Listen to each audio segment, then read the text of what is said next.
Hi there, GolfPass members. Andrew Rice out here on the lesson tee at the Western Savannah Harbor Resort. These are drastic times and we've had to take drastic measures. I know many of you are not able to work. I know many of you are not able to do the things you normally do. And I know certainly further back in the background of importance is we're not able to play golf as much as we would like. We're not able to watch golf as much as we would like. But I'm here to offer some encouragement and hopefully a little bit of a motivating factor to help you get out there and take advantage of this downtime, so that when we do get a pass to get out there and start playing golf again, how can you start to really be better? How can you make gains during this downtime? And that's really what I am here for. That's why GolfPass is bringing you this information. And so I thought to myself, what information can I share with everybody that is capable of benefiting and helping everybody's golf game? And I thought to myself, well, there's got to be general principles. Okay, what are general principles? To me, a general principle is something I can give to anybody, and if they work on it appropriately, they're going to get better. Whether it's Rory McIlroy or my friend Dave down the street, if they get out there and they work on this, they're going to improve their golf game. And so what I've done over the upcoming series of videos, we're going to present information pertaining to a bunch of different general principles. We're going to talk about speed, and how speed, increasing your club speed, is going to impact the distance you have for your approach shots, and how that's going to get shorter, and how ultimately, if you increase your club speed, the game of golf is going to be easier. One of the strongest correlations I see is that between club speed and handicap. The higher the club speed, the lower the handicap. And so it does stand to reason, if we practice swinging faster, we're going to be able to start to play better golf and ultimately lower our handicap. So we're going to talk about some speed information. We're going to address the fundamentals. How do you go about improving them, and what in fact are they? I know over the last few years, certainly in golf instruction circles, the fundamentals, what are they? The grip, alignment, posture, ball position, those elements have become less mainstream, less sexy. It's not cool to talk about those things, but I share some information with you pertaining to each of those elements, and in very simple terms, what you can do to ensure during this downtime, what you can do at home, what you can do in front of the mirror without going to the golf course, without hitting golf balls, what you can work on to upgrade your fundamentals. Then we've also got a segment on touch control. I know this, the best putters in the world all have fabulous speed. They might not aim perfectly, but they all have tremendous touch control. And so I've got some cool ideas that you can do, whether it be putting up and down the hallway in your house or just simply putting in the kitchen. What can you do to work towards improving that skill? Because to me, that really is a skill. It's not the stroke, the quality of the stroke that ensures the ball goes the right distance. It's a skill, and if you can work on that skill, you're going to be able to start to save strokes on the green. Another general principle we're going to talk about is that of low point, and I've got a 7-iron in my hand here, but if I'm hitting this shot off the ground, I want the low point of this arc, this club head's arc, to be post-impact.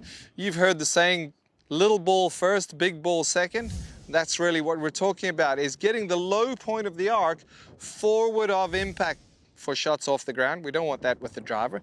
We're going to focus primarily on short game, wedges, and full swings with irons to help you improve the quality of strike. Who wouldn't want to improve their quality of strike when it comes to hitting irons?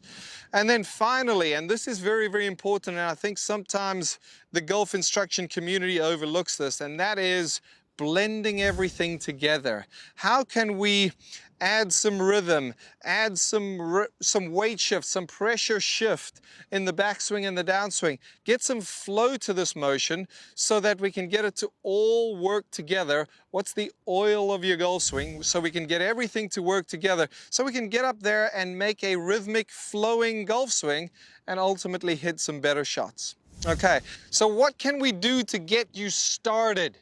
This is very, very important. Watch this. I've got a golfer, they've got equipment that fits them perfectly. They've got incredible fundamentals. They set up beautifully and in balance. They're aligned fabulously well. They take the club up to the top.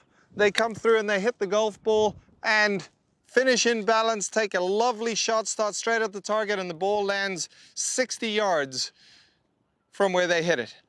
The most important principle, the most important fundamental in golf, in my opinion, is that of speed. We must be able to get our golf ball going. And so we're going to share some information. I've got a little one for you right here to help you start to generate speed. Why? Because when you swing faster, as long as we hit it the same, and that's going to take a bit of practice, I get that. When we swing faster, the ball goes further and it ends up closer to the green. Statistics show that when we're closer to the green, we perform better. So let's hit the ball longer. How are we going to do that? Here's what I need. Whatever club you've got, you don't need a golf ball for this one. Whatever club you've got handy, driver, 7-iron, doesn't matter. I've got a 7-iron in my hand. I want you to go out in the backyard, make sure you've got some room. You're going to get yourself set up, and we're going to bring our feet together. I'd love for you to start with that club head forward, and as the club head starts back, you're going to step forward, and we're going to make 5 swings. I need 5, okay? I was going to say 8, but then I thought, we'll give you a break. You can work up to 8.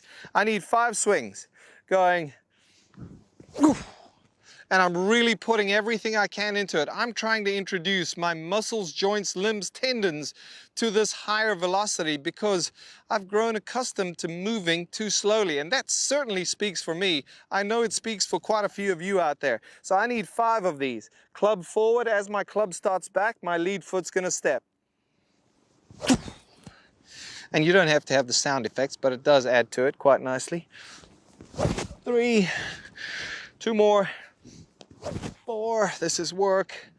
Last one, 5. Okay, and I'm telling you, you go out there and you do 5 swings a day, you're going to, by the time we get out of here, you're going to be swinging faster, you're going to be hitting the ball longer. It's going to take a bit of practice, but slowly but surely we're going to increase that club speed. So that's just a sample of what you can work on to increase your club speed. I'm certainly going to go more in depth. I've got a bigger plan for you, a full-on 30-day program that's going to help you. And so hopefully this is going to serve as a cool intro for you. I hope you're excited. We've got some fabulous drills, some cool things you can do at home. It's not going to take a tremendous amount. You're not going to need a bunch of different equipment. Certainly if you have a hitting mat and a net that you can hit into, hey, that's a bonus. But I know most people don't have that because they rely on being able to come out to the golf course or to the driving range to hit shots. And so we've got some ideas, some cool things to help you come out ahead. Thank you so much for watching. Hang in there, stay positive. We can get through this together.